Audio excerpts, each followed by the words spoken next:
Hi, I'm Katie North, founder and CEO of North Financial Advisors. And today I want to answer the question, what should I splurge on? I think it's kind of a myth that financial advisors are all about saving, and thinking through about how you can cut expenses and save more. And actually, I'm here to tell you that there's often a lot of room to consider where we can spend more to make our lives more interesting, more exciting, more fun. And so I wanted to share with you 4 specific tips that you can use to think through where it's possible to maybe splurge a little bit in your finances. So the first tip is this. When you think about your ideal life, what is most important to you? I think a lot of us spend money out of, kind of just inertia. We don't really do a whole lot of thinking or strategic planning around our spending. We just sort of spend when things come up.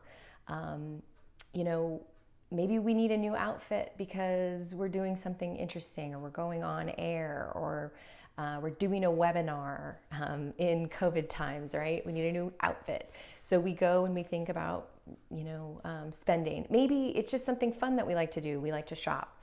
But very often we're not doing that kind of strategic work to think through, what is really most important to us. And so I encourage you to spend a little time, open up a journal, open up a pad of paper, whatever you've got on hand, take a pencil out, and just free write. Think through, when you think about your ideal life, what is most important to you.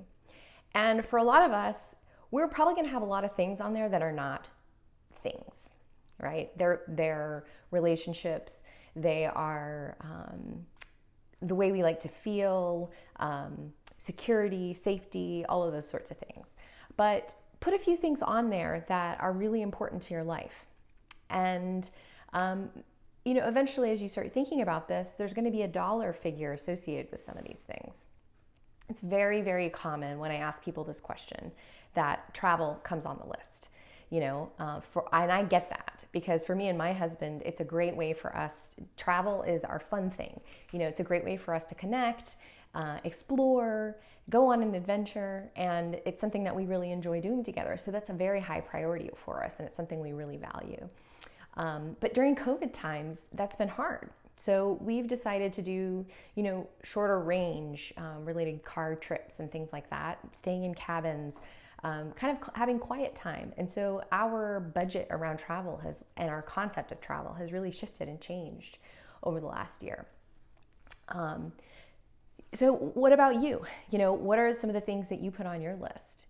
Those would be things that I would consider really good options to splurge on, to think through prioritizing some of your money and your budget towards those things that are really the most important for you. The second question I have for you is really kind of fun. And the question is to ask yourself as you're journaling, what makes life ridiculously fun? And for some of you, this may be kind of challenging. We often have to be very serious if we're trying to, juggle family and work and online schooling and all sorts of things. It's hard for us to take a step back and think, what does make life ridiculously fun? So I encourage you to take a minute, just give yourself some room to discover. And the things that appear on that list might be really good things that you could consider splurging on. The other 2 tips I have are more kind of budget related. And the first one is save first and spend the rest. It's a really great motto, right?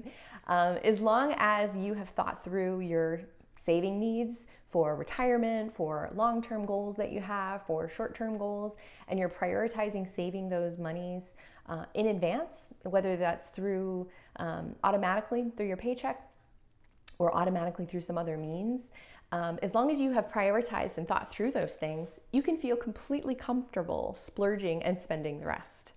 I'm here to give you permission, right? But it does take that work. It does take that work to think through kind of saving. What do you need to save for? And this is where kind of maybe bouncing some ideas off another person, your spouse, a coach, a financial advisor can be really helpful. Because for some of us, it may be hard to think through, like, what are some of our savings goals for the future? The final tip that I have is just to consider splitting both your raises and bonuses 50-50 or some various split between your current self needs and your future self needs, right? So future self would be anything that happens in the future, whether that's way, way off in the future, like retirement, or it's mid-range off in the future, like you want to buy a house, right? Or take a European vacation when, the world opens back up. The current self things would be stuff that you splurge on, right? Those would be stuff that the wants, the excitement, the things that make life ridiculously fun. You can take those moments, right, when you have an influx of cash, whether it's a bonus, a raise, or maybe even an inheritance or a gift or something along those lines, and consider splitting it between your current self and your future self. And then that way you're always thinking ahead and always planning a little bit for the future, but you're giving yourself permission to splurge as well.